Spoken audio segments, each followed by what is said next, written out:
Hello and welcome to the Greek version of my commentary on Acts 9, 10 through 19a today.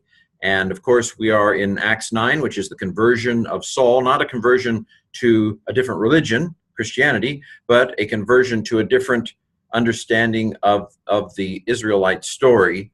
For Paul, I do believe he's converting from being a Pharisee to being a follower of Jesus. But both of those were within Judaism. Well, let's go ahead and begin and look at the Greek here. Saul has, the Lord has appeared to him on the way to Damascus and spoken to him and said, you're on the wrong team. You're actually persecuting me when I'm the guy whose team you want to be on. Saul goes to Damascus. He fasts for 3 days. And then this is what happens next. Verse 10. Now, a certain disciple, this is the indefinite pronoun, a certain disciple was, this is a capital Eta, so this is the imperfect of Ami. A certain disciple was in Damascus, by name Ananias. A disciple by name Ananias. Ananias by name, you might say. Actually, that's the grammar here. So Ananias is an apposition to Mathetes, and then with respect to name, he's Ananias. With respect to other things, he's other things. Okay, and he said, he's aping an aorist, and he said to him, that is the Lord, here's the subject of this sentence, the Lord said to him in a horoma, in a vision. Horao means to see, so ma is a ma noun, unlike my ma, these are all neuter. But if horao means to see, then a horama is something that is seen. Okay, the Lord said to him in a dream, Ananias. Got it. And he said, that is, Ananias said, remember, the article in front of men and de can mean he or she, depending on what form of the article it is. Another quote, behold, I, Lord, not that kind of I, it's the I kind of Lord. Behold, here am I, Lord. Verse 11, and the Lord to him, this really short, not a lot of flesh and bones on these sentences, is there? Another quote, though, having arisen, this is probably what's called an imperatival use of the participle. So there are maybe three kinds of participles, adjectival ones, adverbial ones, and then periphrastic ones. It doesn't have the article, so it's probably adverbial, which means it's telling us about the verb. The verb is a command. Go. This is aorist passive imperative, I believe. Luthati. So having arisen, go. That sounds silly, but I think we could translate it nicely, arise and go. We call that an imperatival use of the adverbial participle, kind of like in the Great Commission. Going, make disciples, but go and make disciples, a fine translation. So rise, go upon the street, the chrume. The street, the being called straight street. Straight here, being called, it's a present passive participle. And seek. Remember the second person singular imperatives are lu, lu, luson, lusai, luthati. Here's the luthati, aorist passive imperative second person singular. This is the aorist active imperative second person singular. And seek in the house of Judas, Saul by name, of Tarsus. For behold, he is praying. Okay, present deponent, indicative, third singular from proseuchomai. Verse 12, and he saw a man in a vision. That is, Saul saw a man in a vision. This is the aorist of horao, to see. And he saw, and he said, he saw a man in a vision. Ananias by name, that's you. He saw Ananias entering and laying upon him the hands.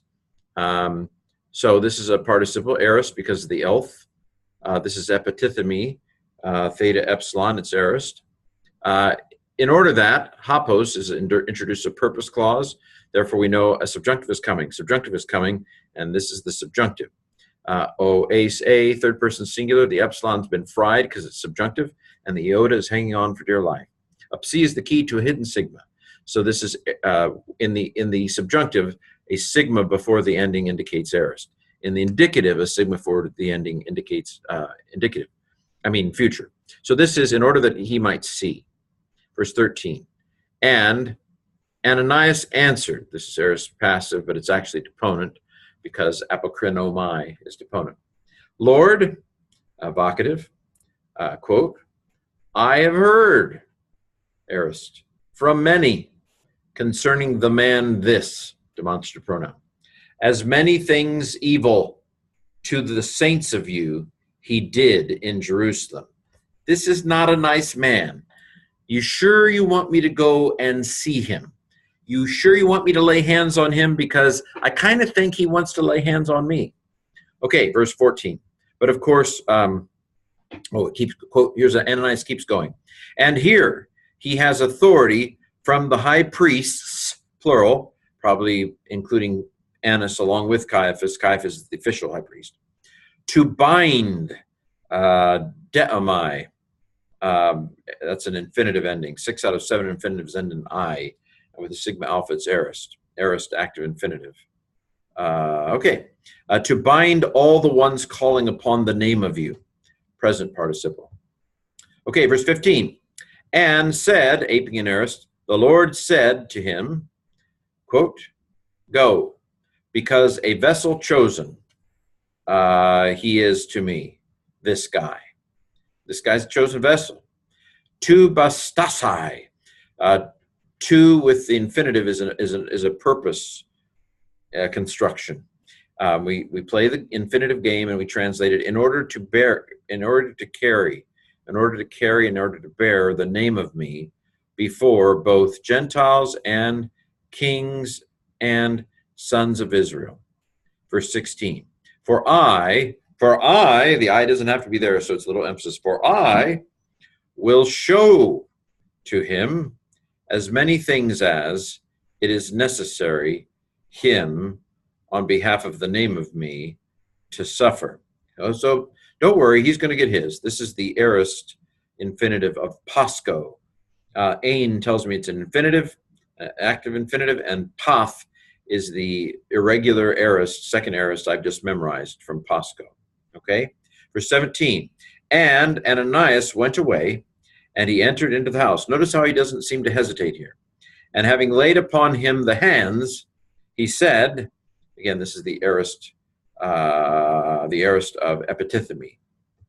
And he said, Saul, brother, the Lord has sent me. This is the perfect of apostello. The kappa tells me it's perfect. Anyway, okay, that epsilon is all that's the left of the reduplication. The Lord has sent me, and he's still sending me. I wish he'd have stopped sending me while I was on my way here. Perfect tense means it's completed and it's continued. So he sent me, and he's still sending me, so I can't leave. The Lord has sent me. Jesus, the one who appeared to you. This is the aorist passive participle of horao. I'm sorry. This is our aorist passive nominative masculine singular, because the article doesn't lie. The one who has been seen by you, but usually this is an idiom for the one who appeared to you. In the way in which you were coming, this is urkamai in the imperfect tense, in order that you might see again and might be filled of Spirit Holy. Okay, interestingly, no article. Aorist passive subjunctive. I knew these were going to be subjunctive because of hapos. This is aorist active subjunctive. Second singular. This is aorist active subjunctive, second singular. Verse 18, and immediately fell from the eyes of him as lepidus. That sounds like scales, doesn't it? It doesn't really. I think of lizards or a cross between a reptile and a lizard. But anyway, lepidus, scales, as scales, they fell from his eyes. And he looked up, and having seen, and having gotten up, he was baptized. So the most important part of his coming to Christ is that he receives the Holy Spirit. But being baptized is normative as well. Verse 19, and having taken food, he was strengthened. Iskus. So aorist there. aorist active indicative, third singular from eniskuo. Okay, well, there's our Greek for the day. If you want more commentary, you can, of course, listen to the podcast. Thank you very much, and hopefully we'll hear you again tomorrow.